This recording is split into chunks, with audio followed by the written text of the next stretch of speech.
Okay. So this is a big one. This is a big day. And I want to start, well, we're going to start with New Order in Europe as the title of the section that the book has given it.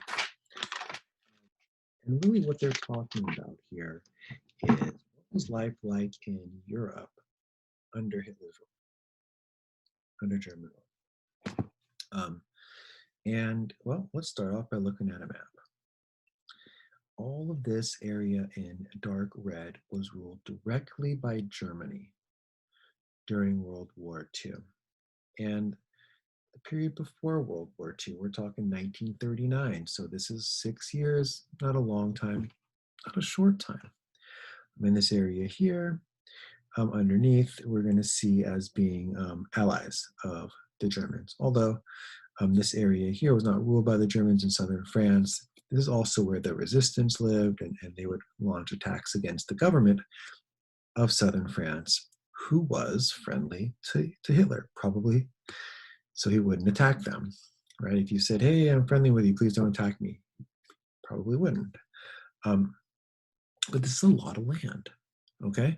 The gray areas were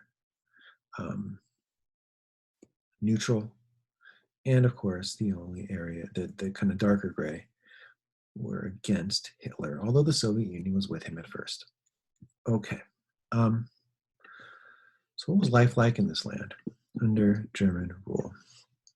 And one thing we know is that in Hitler's book, Mein Kampf, he talks about this idea that we need to take land from Eastern Europe, that Germans are the superior race, and that they needed what he called, and I have it here, Lebensraum, or living space. Germany is more crowded than Eastern Europe, right? Germany is more crowded than this area over here. And he says, we're going to take it. We're going to Germanize it. We're going to move Germans in. We're going to kick the Slavic people out, or maybe we'll just make them our slaves. This was his plan. He was clear about it in his book. I wasn't alive. All the people knew what he was all about while he was doing it. And he does it. Okay, the man had a plan and he fulfilled it. And in his time as leader, he took over all of this land here in Eastern Europe and he started moving Germans in. Specifically, he moved a lot of Germans in, and I'm going to pull this map up. This was actually a map that he called, Reichsgau. These are all German words I can't say or understand. But he started moving Germans in specifically to this northern area, northern Poland, in the area that used to be historic Prussia. Remember that in World War I, Germany lost a lot of land, and he was moving people in, Germans in, pushing out the Slavic people. Polish people are Slavic, and trying to Germanize this land. Now, before I even walk down this road, because it's a slippery slope, folks, I want to talk about Prussia. This is historic Prussia. This is the German Empire for 50 years. And if you really look deep at it, what you'll find is that Prussia started over here. Historic Prussia now, we're Brandenburg, Prussia. We're going to go all the way back to the 1700s. It wasn't this part of Germany. This was the German Confederation of States. Prussia was here.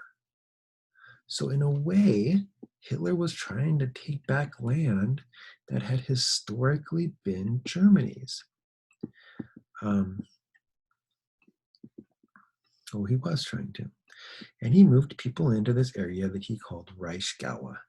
Now I'm gonna, if you remember, that there was East Germany, or Prussia, was created in World War I to respect Brandenburg's claim to the land, but they took all this land here and they they gave it to Poland, which also was another historic land that had a right to exist, that Germany and Russia and Austria had squeezed out. This is complicated stuff, folks.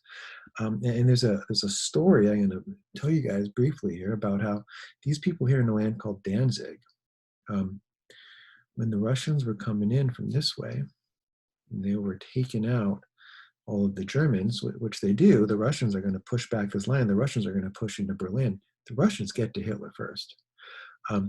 These people become refugees. The Russians chase them out of their land.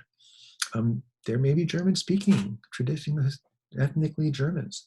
And they're left to move into this part of northern Germany and try and live when their land had been taken away from them. So his plan, of course, Hitler's plan was maybe kill 30 million Slavic people. What? 30 million Slavic people? We're going to have a conversation when we get into the actual Holocaust section when we say, are more Slavic people killed than Jewish people? I don't know what that means. Do you?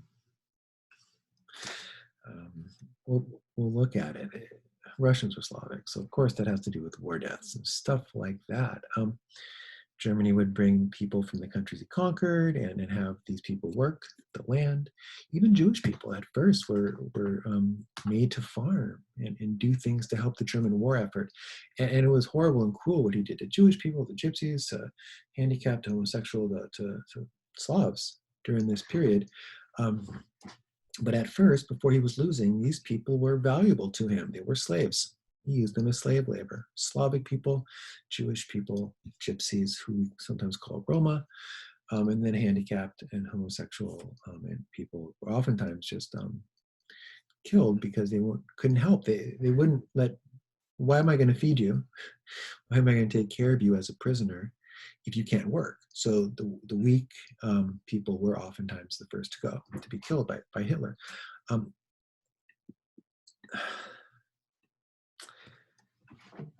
This is so weird. If you guys have been with me for a year, and I hope you know a lot about who I am.